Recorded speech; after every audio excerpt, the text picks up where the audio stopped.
దేవుని పరిశుద్ధ నామమున స్తోత్రాలు. ఈ ఆధ్యాత్మిక టీవీ కార్యక్రమాన్ని వీక్షిస్తున్నటువంటి మీ అందరికీ మన ప్రభువును రక్షకుడైన యేసుక్రీస్తు వారి నామంలో వందనాలు తెలియజేస్తా ఉన్నాం. పరిశుద్ధ గ్రంథము నుండి నెహెమ్యా గ్రంథము 1వ అధ్యాయము 4వ వచనం నుండి మనం చదువుకుందాం. ఈ దిన వాక్య ధ్యానం కొరకై నెహెమ్యా గ్రంథము 1వ అధ్యాయము 4వ వచనం. ఈ మాటలు వినినప్పుడు నేను కూర్చుండి ఏడ్చి కొన్ని దినములు దుఃఖముతో ఉపవాసముండి ఆకాశమందలి దేవుని ఎదుట విజ్ఞాపన చేసి తిని. ప్రభునందు ప్రియా దేవుని బిడ్డలారా, ఈరోజు దేవుని యొక్క వాక్యాన్ని మనం ధ్యానం చేస్తున్నప్పుడు నెహెమ్యా గురించి, నెహెమ్యా యొక్క వ్యక్తిగత అతని యొక్క భక్తి జీవితం, అతని యొక్క జీవిత గూర్చి కొన్ని పాఠాలు ఈరోజు నేర్చుకోవాలని నేను మీకు తెలియజేస్తా ఉన్నా.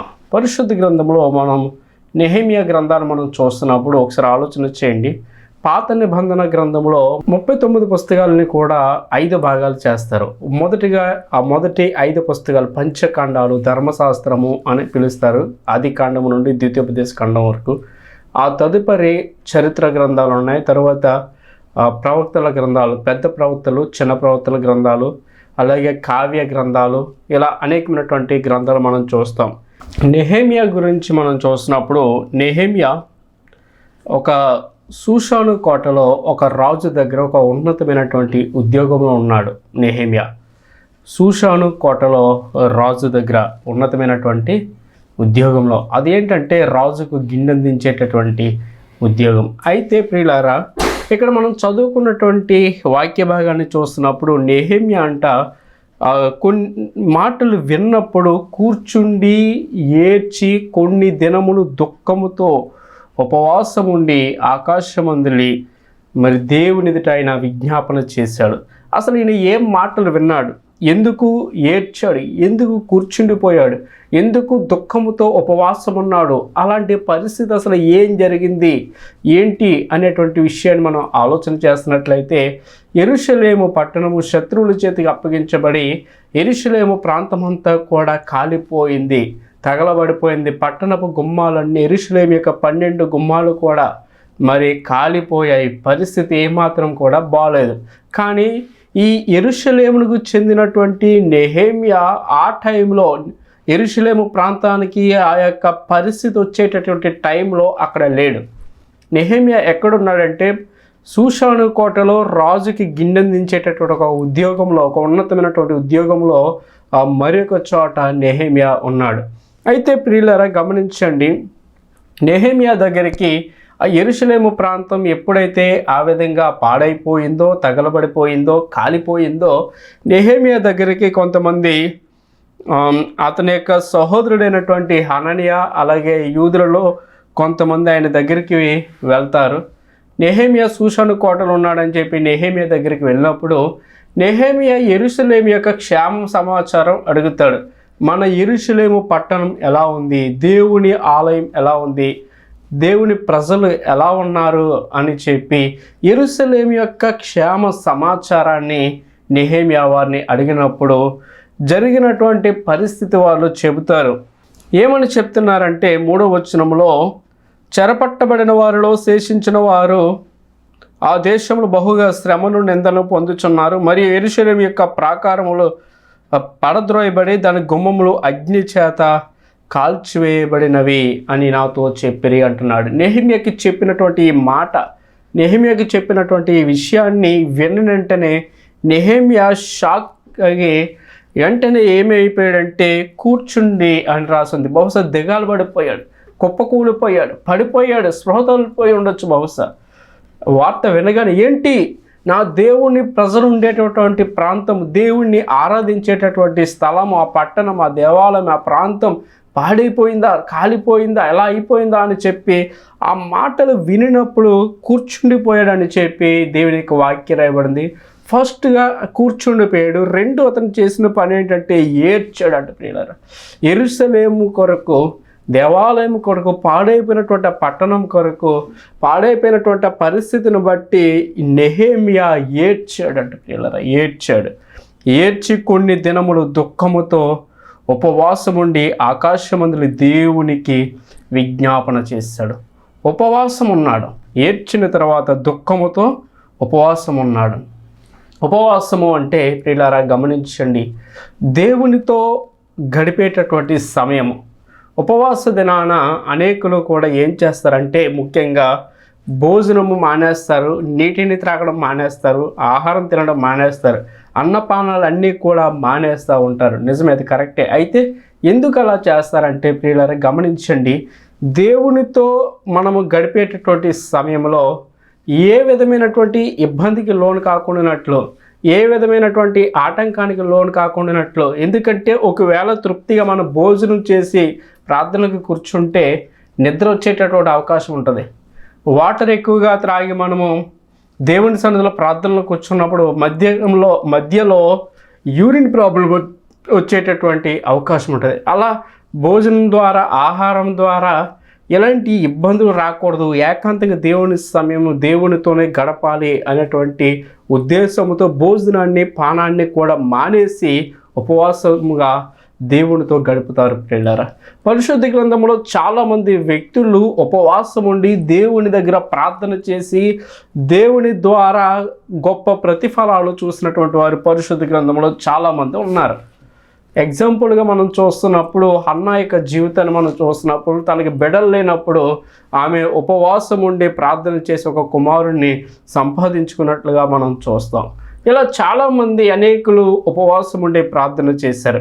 అంటే ఉపవాస ప్రార్థన దేవుడు వింటాడా, ఉపవాస ప్రార్థన దేవుడు ఆలకిస్తాడంటే కాదు, కానీ మామూలుగా ప్రార్థన చేసినా కూడా దేవుడు వింటాడు. ఉపవాస ప్రార్థనకు కూడా దేవుడు ప్రతిఫలం అనేది ఇస్తాడు. పరిశుద్ధ గ్రంథంలో ఇంకా చాలామంది ఉపవాసాలు ఉండి ప్రార్థనలు చేసి దేవుని ద్వారా గొప్ప అద్భుతాలు పొందారు. నెహెమ్యా కూడా యెరూషలేము యొక్క పరిస్థితిని విన్నప్పుడు ఆయన ఏడ్చి దుఃఖముతో కొన్ని దినములు ఉపవాసం ఉన్నాడంట. కొన్ని దినములు, సమ్ డేస్, కొన్ని రోజులు. అవి ఎన్ని రోజులని నెంబర్ అయితే ఇక్కడ రాయబడలేదు, కానీ కొన్ని రోజులు దుఃఖముతో ఉపవాసం ఉన్నాడని. బహుశా 2 రోజులు, 4 రోజులు, వారం, 10 రోజులు, నెల రోజులు, ఎన్ని రోజులు అన్నది తెలియదు, కానీ ప్రియులారా గమనించండి, కొన్ని రోజులు ఆయన దుఃఖముతో ఉపవాసం ఉండి ఏం చేశాడంటే ఆకాశమందలి దేవుని ఎదుట విజ్ఞాపన చేశాడు. దేవునికి విజ్ఞాపన చేశాడు. ఒక సమస్య అనేది వచ్చింది, ఒక కష్టం అనేది వచ్చింది, ఒక ఇబ్బంది అనేది వచ్చింది, ఒక శోధన అనేది వచ్చింది. ప్రియులారా ఒక విషయాన్ని గమనించండి, సమస్యలు అనేవి వస్తాయి. క్రైస్తవులుగా దేవుని బిడ్డలుగా ఉన్నటువంటి మన జీవితాల్లో సమస్యలు, కష్టాలు, ఇబ్బందులు, శోధనలు అనేకము వస్తూ ఉంటాయి.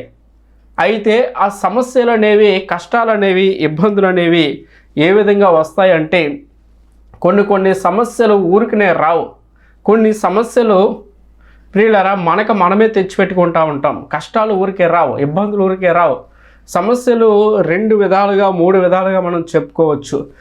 పరిశుద్ధ గ్రంథంలో బాధలు ఎదుర్కొన్నటువంటి వారు, సమస్యలు ఎదుర్కొన్నటువంటి వారు, కష్టాలు ఎదుర్కొన్నటువంటి వారు ఉన్నారు. అయితే వారి జీవితాల్లో ఎందుకు ఆ సమస్యలు వచ్చినాయి అనేటువంటిది ఆలోచన చేస్తే ఊరికనే రాలా.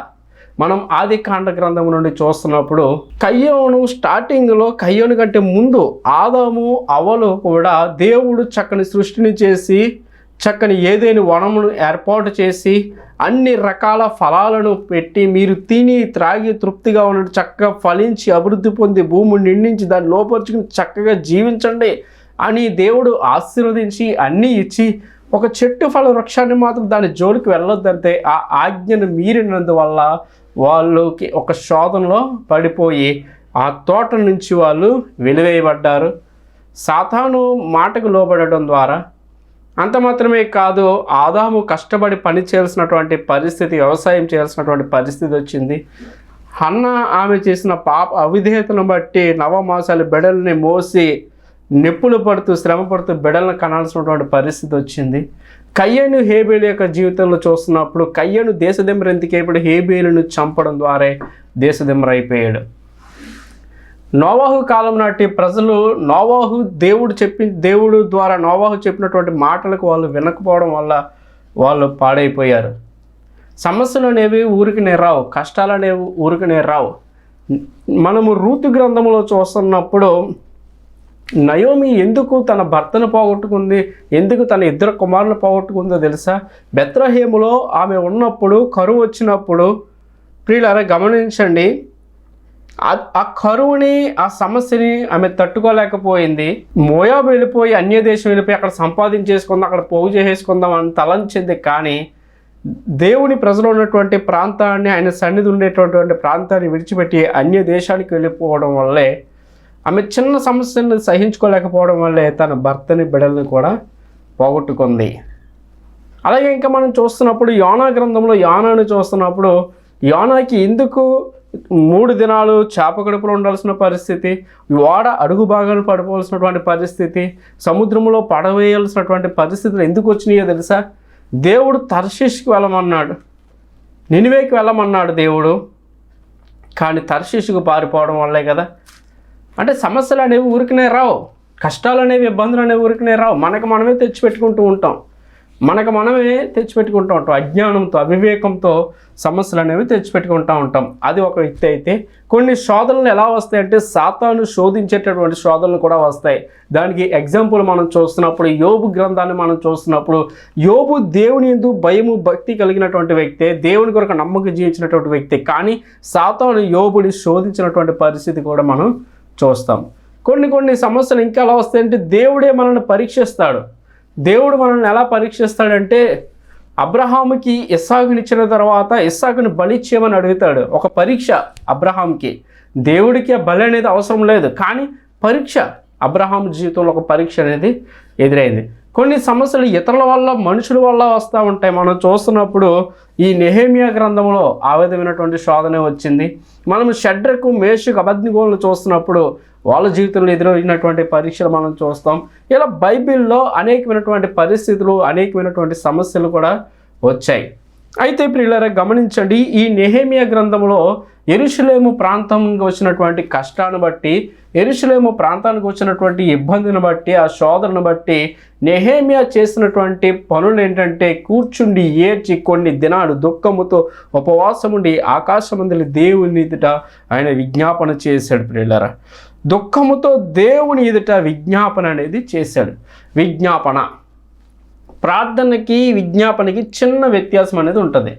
చిన్న వ్యత్యాసం ప్రార్థనకి విజ్ఞాపనకి. ప్రార్థన అంటే ప్రియులారా గమనించండి, ఎవరికి వారు, ఎవరి కోసం వారు దేవుని సన్నిధిలో మొర్ర పెడితే దానిని ప్రార్థన అంటారు. దేవా నన్ను కనికరించండి, దేవా నన్ను జ్ఞాపకం చేసుకోండి, నాకు సహాయం చేయండి, నా పరిస్థితులు మార్చండి, నన్ను కనికరించండి, నా కుటుంబాన్ని జ్ఞాపకం చేసుకోండి అని ప్రార్థన చేస్తే దానిని ప్రార్థన అంటారు. విజ్ఞాపన అంటే ఏంటంటే, ఇతరుల కోసం, వేరే వాళ్ళ కోసం, వేరే పరిస్థితుల కోసం, వేరే వాటి కోసం మనం ప్రార్థన చేసినప్పుడు దానిని విజ్ఞాపన అంటారు. అంటే వారి నిమిత్తం నీ సన్నిధిలో నేను విజ్ఞాపన చేస్తున్నాను, జ్ఞాపకం చేసుకోదేవా అంటారు. ఇక్కడ నెహెమియా యెరూషలేము ప్రాంతం కోసం, యెరూషలేము పట్టణం కోసం దేవుని సన్నిధిలో చేసే ప్రార్థనని విజ్ఞాపన అని పిలుస్తారు. అందుకని ఇక్కడ విజ్ఞాపన అని రాయబడింది. అయితే ప్రియులారా, నెహెమియా చేసినటువంటి విజ్ఞాపన ప్రార్థనను మనం ఆలోచన చేస్తున్నప్పుడు చాలా ఆశ్చర్యకరమైనటువంటి పరిస్థితిని మనం చూస్తాం. ఒక నెహెమియాయే కాదు ప్రియులారా, గమనించండి, పరిశుద్ధ గ్రంథములో భక్తులు చేసినటువంటి ప్రార్థనలు, భక్తులు దేవుడిని వేడుకున్నటువంటి పరిస్థితిని మనం చూస్తున్నప్పుడు, వాళ్ళు ఒక అవిధేయత వచ్చినప్పుడు, మనము దావీదుని కూడా మనం చూస్తున్నప్పుడు ప్రియులారా, దావీదు చేసినటువంటి అవిధేయత వల్లే కదా దావీదు కడుపున పుట్టినటువంటి కన్న కొడుకు చనిపోయాడు. సౌలు యొక్క అవిధేయత వల్లే కదా అతని తర్వాత రావాల్సినటువంటి రాజ్యానికి అతని కుమారునికి రాకుండా పోయింది. అలాగే రెహబాము చేసినటువంటి అవిధేయత వల్లే కదా 12 గోత్రాలు కలిగినటువంటి ఐక్య ఇశ్రాయేలు రాజ్యం 2గా చీలిపోయింది. సమస్యలు అనేవి మన అవిధేయతను బట్టే వస్తాయి. ప్రియులారా గమనించండి, ఇక్కడ బైబిల్లో భక్తులు చేసినటువంటి ప్రార్థనలు చేసినప్పుడు చాలా అద్భుతమైనటువంటి ప్రార్థనలు చేస్తారు. చాలా ఆశ్చర్యకరమైనటువంటి ప్రార్థన. మొదట వాళ్ళు ఏం చేస్తారంటే, మీరు ఎవరి ప్రార్థన అయినా చదవండి, వాళ్ళు ఫస్ట్ తమ యొక్క అవిధేయతను ఒప్పుకుంటారు. అంటే వారికి బైబిల్లో గ్రహించినటువంటి పరిస్థితి ఏంటంటే, ఓహో నేను చేసిన పాపం వల్లే కదా నాకు ఇలాంటి పరిస్థితి వచ్చింది అని వేడుకుంటూ ఉంటారు. దావీదు దేవుని సన్నిధిలో ప్రార్థన చేస్తూ దేవునితో ఏమంటాడంటే, నేను చేసింది పాపం చేసింది నేను, నా కుమారుని ఎందుకు తీసుకున్నాను, నన్నన్నా తీసుకోవచ్చు కదా అని ప్రార్థన చేస్తాడు. బైబిల్లో చాలామంది భక్తులు, దేవా నా దోషాలను బట్టి క్షమించు, నా అవిధేయతలను బట్టి క్షమించని ప్రార్థన చేసి దేవుని యొక్క కనికిరాన్ని, దేవుని యొక్క సహాయాన్ని వేడుకున్నట్లుగా మనం చూస్తాం. కానీ ఈనాడు చేసేటటువంటి ప్రార్థనలు చూస్తూ ఉంటే క్రైస్తవుల్లో అనేక మంది ప్రార్థనలు చేస్తారు, కానీ ప్రార్థనలో ఒక విధానం అనేది లేదు. దేవుణ్ణి ఎంతసేపు నాకు అది కావాలి, ఇది కావాలి, ఆశీర్వాదం కావాలి, దీవెన కావాలి, వర్ధనత కావాలి, అభివృద్ధి కావాలి, ఈ విధమైనటువంటి ప్రార్థనలు చేస్తారు. కానీ నా దోషాలను క్షమించు, నా పాపాలను పరిహరించు, నాలో నా అజ్ఞానాన్ని తొలగించండి, జ్ఞాన హృదయము దయచేయండి, నీ కొరకు నమ్మంగా బ్రతకడానికి సహాయం చేయనటువంటి ప్రార్థనలు అయితే చేయలేకపోతూ ఉన్నారు. అయితే ప్రియులారా, ఇక్కడ నెహెమ్యా చేసినటువంటి ప్రార్థన మనం చూస్తున్నప్పుడు ఇక్కడ ఏమంటాడంటే, ఆకాశమందున్న దేవా యెహోవా, భయంకరుడైన గొప్ప దేవా, నిన్ను ప్రేమించి నీ ఆజ్ఞలను అనుసరించి నడుచువారని కటాక్షించి వారితో నిబంధన స్థిరపరచువాడా. ఆకాశమందున్నటువంటి గొప్ప దేవ, భయంకరుడైనటువంటి గొప్ప దేవ, ఎవరైతే నీ ఆజ్ఞలను అనుసరిస్తారో, ఎవరైతే నీ వాక్యానికి విధేయత చూపిస్తారో వారిని కరుణించేటటువంటి దేవ, అంత మాత్రమే కాదు వారితో నిబంధన స్థిరపరిచే దేవ, నీ చెవి యొగ్గి నీ నేత్రాలు తెరిచి నీ సన్నిధిని దివారాత్రులు నీ దాసులని ఇశ్రాయేలు పక్షంగా నేను చేయు ప్రార్థన అంగీకరించుము. నీకు విరోధముగా పాపము చేసిన ఇశ్రాయేలు కుమారుల దోషమును నేను ఒప్పుకొనుచున్నాను అంటున్నాడు. ప్రియులారా, నెహెమ్యా డైరెక్ట్గా దేవా ఈ పరిస్థితులు మార్చండి, కనికరించండి అని ప్రార్థన చేయట్లా.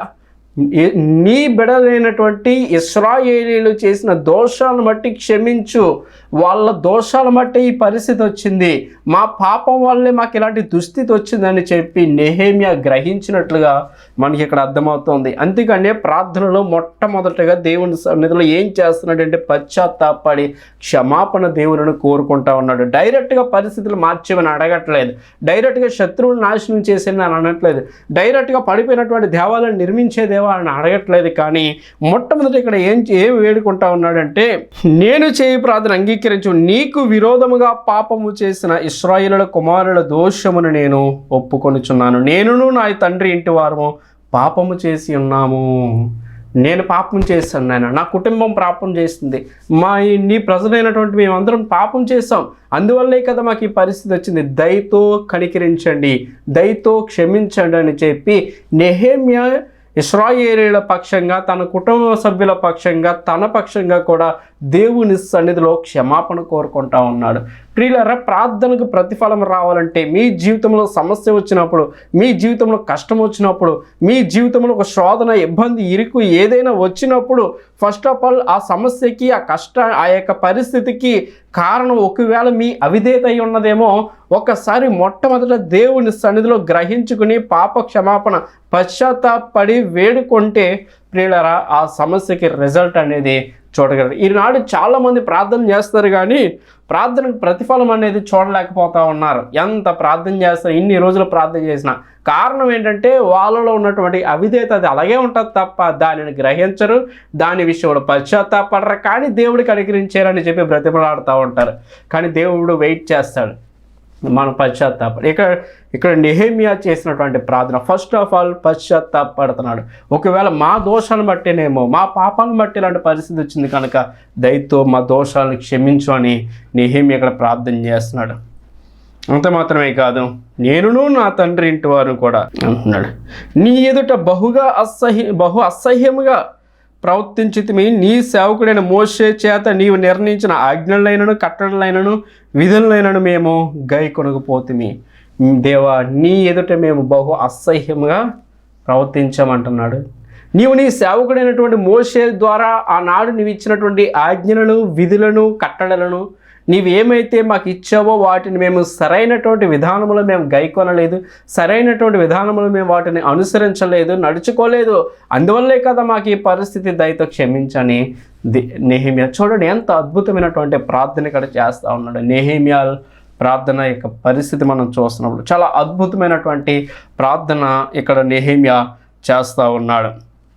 నేను నీ సేవకుడైన మోషేతో నీవు సెలవిచ్చిన మాటను జ్ఞాపకం తెచ్చుకోను, అదేదనగా మీరు అపరాధము చేసిన ఎడల జనుల్లోని మిమ్మల్ని చెదరగొట్టును, అయితే మీరు నా వైపు తిరిగిన ఆజ్ఞలను అనుసరించి నడిచిన ఎడల భూదిగంతముల వరకు మీరు తోలు వేయబడినను, అక్కడ నుండి సహా మిమ్మల్ని కూర్చి నా నామము నుంచుటకు నేను ఏర్పరచుకున్న స్థలములో మిమ్మల్ని రప్పించదునని నీవు సెలవిచ్చిద్వి కదా. ఇలా అద్భుతమైనటువంటి ప్రార్థనని నెహెమ్యా చేస్తున్నట్లుగా మనం చూస్తాం. ప్రియులారా గమనించండి, నెహెమ్యా ఈ విధంగా ప్రార్థనలో పశ్చాత్తాపడి ప్రియులారా ఏమనుకుంటాడంటే, అతను ఒక రాజు దగ్గర ఉద్యోగంలో ఉన్నాడు. అయితే ఇప్పుడు షూషాను కోట నుంచి యెరూషలేము వెళ్ళి అక్కడ ఉన్నటువంటి పరిస్థితులు చక్కపరచాలి, పడిపోయినటువంటి గోడలను తిరిగి నిర్మించాలి, పాడైపోయినటువంటి గుమ్మాలను మరలా నిర్మించాలి. ఆ పనులన్నీ చేయాలంటే మొట్టమొదట నెహెమ్యాకి రాజు సెలవు ఇవ్వాలి. సుమారు అది 1 నెల రోజులు పట్టొచ్చు, 2 నెలలు పట్టొచ్చు, 3 నెలల కాలం పట్టొచ్చు, అదంతా కూడా చేయాలంటే.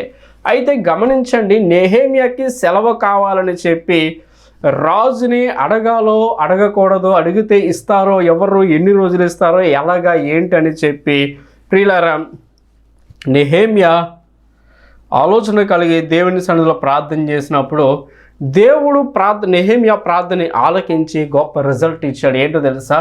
ఒకరోజు నెహెమ్యా రాజు దగ్గరికి ద్రాక్షారసం అందించడానికి వెళ్ళినప్పుడు డైరెక్ట్గా రాజే నెహెమ్యాని అడుగుతాడు, నెహెమ్యా ఏంటి నీ ముఖము విచారంగా ఉంది? ఇదివరకు ఎన్నడూ నీ ముఖంలో ఇలాంటి విచారం నేను చూడలేదని గల కారణం ఏంటి?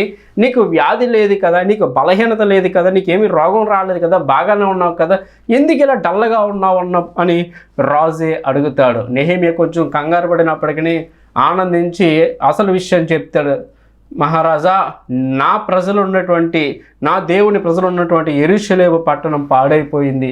యెరూషలేము పరిస్థితి బాగోలేదు.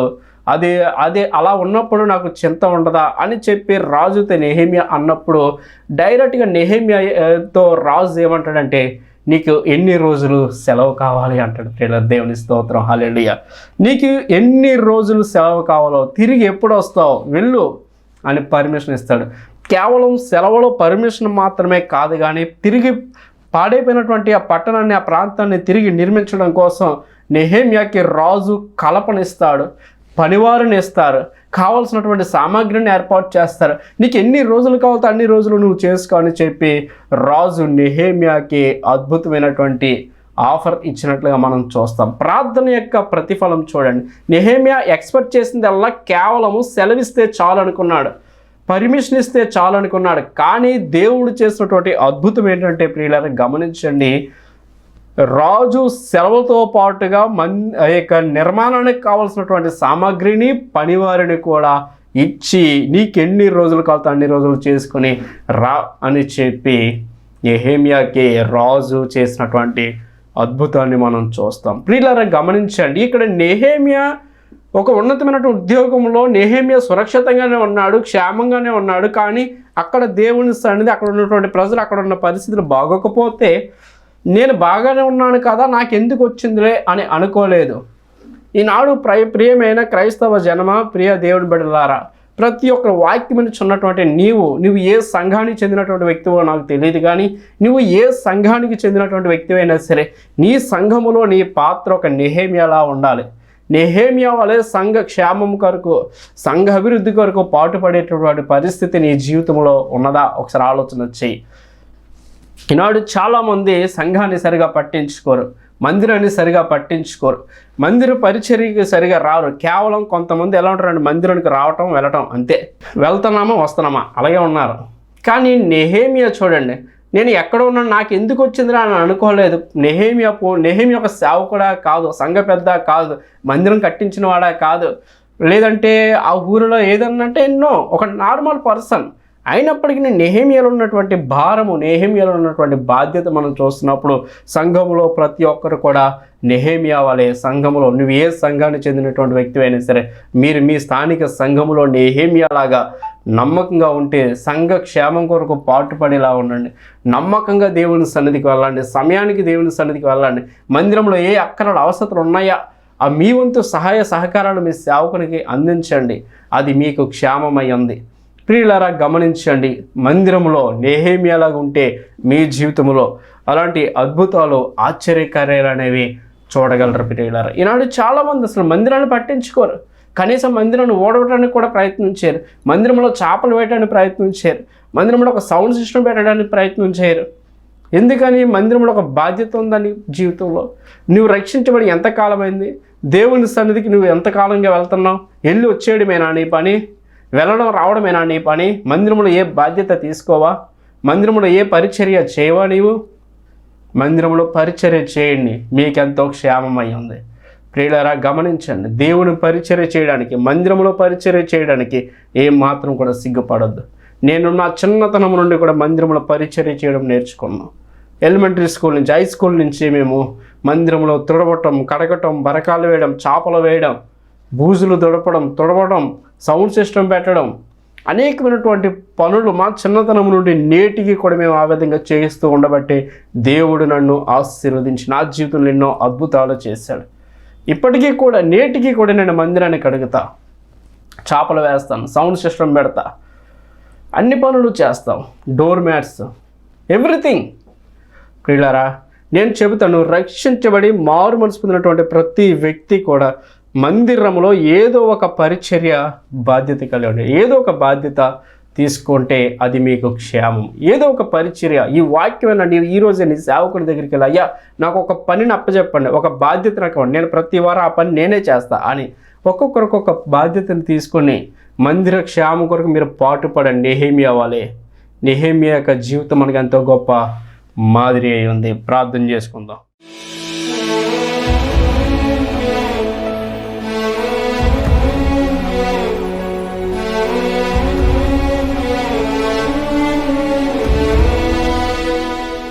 మహాపరిశుద్ధుడు, ప్రేమగల మా తండ్రి దేవా, నీ నామమునికి స్తోత్రాలు. నెహెమ్యా యొక్క జీవితాన్ని మేము చూస్తున్నప్పుడు దేవా, నెహెమ్యా జీవితంలో మీరు చేసినటువంటి అద్భుతాలు, ఎక్కడో శూషాను కోటలో ఉన్నాడు కానీ యెరూషలేము యొక్క పరిస్థితి బాగాలేదన్నప్పుడు ఏడ్చాడు, ఉపవాసం ఉండి ప్రార్థన చేశాడు. దేవాల ప్రార్థన చేసినప్పుడు ఆశ్చర్యంగా సెలవుతో పాటుగా కావాల్సినటువంటి సామాగ్రిని, పనివారిని కూడా రాజు ఇచ్చాడు. అద్భుతంగా ఎంతో ప్రయాసపడి నెహెమ్యా ఇదిగోనైనా మందిర దేవాలయం కొరకు పాటుపడినట్లు చూస్తున్నాను. ఈనాడు ఎంతోమంది నీ సన్నిధికి వస్తున్నారు కానీ మందిరం అంటే బాధ్యతలైనటువంటి వారుగా ఉన్నారు చాలామంది. సంఘంలో బాధ్యత ప్రతి ఒక్కరికి దయచేయండి. దేవుడిచ్చినటువంటి సంఘంలో ప్రతి ఒక్కరు పరిచర్య చేయడానికి సహాయించండి దేవా. సంఘంలో క్షేమం దయచండి, ఐక్యత దయచండి, ఉద్యోగం దయచండి, నీ కొరకు నమ్మకంగా జీవించడానికి సహాయించండి. ఈ వాక్యం ఎందరైతే వింటున్నారో ఈ టీవీ కార్యక్రమం ద్వారా, యూట్యూబ్ ద్వారా వాక్యం వింటే నీ బిడ్డలందరినీ దర్శించండి, జ్ఞాపకం చేసుకోనండి. వారి జీవితంలో ఆత్మీయ జ్ఞానం దయచేయండి. వారు తమ సంఘాల్లో పరిచర్య చేయడానికి సహాయించండి. నెహెమ్యా వాళ్ళ నమ్మకస్తులు ఉండడానికి సహాయించండి దేవా. సమస్య వచ్చినప్పుడు మొట్టమొదట పశ్చాత్తాపడాలి, పరిస్థితులు ఎందుకు వచ్చినాయని. ఆ విధంగా నైనా క్షమాపణ కోరుకుని పశ్చాత్తాపడి ఉపవాసం ఉండి ప్రార్థన చేసి నీ సహాయం పొందుకోవడానికి కృప చూపించమని ఈ దేవా కార్యక్రమం చూసిన బిడ్డలందరినీ ఆశీర్వదించమని యేసు నామమున ప్రార్థిస్తున్నాను మా పరమ తండ్రి. ఆమేన్. అందరికీ వందనాలు. Thank you.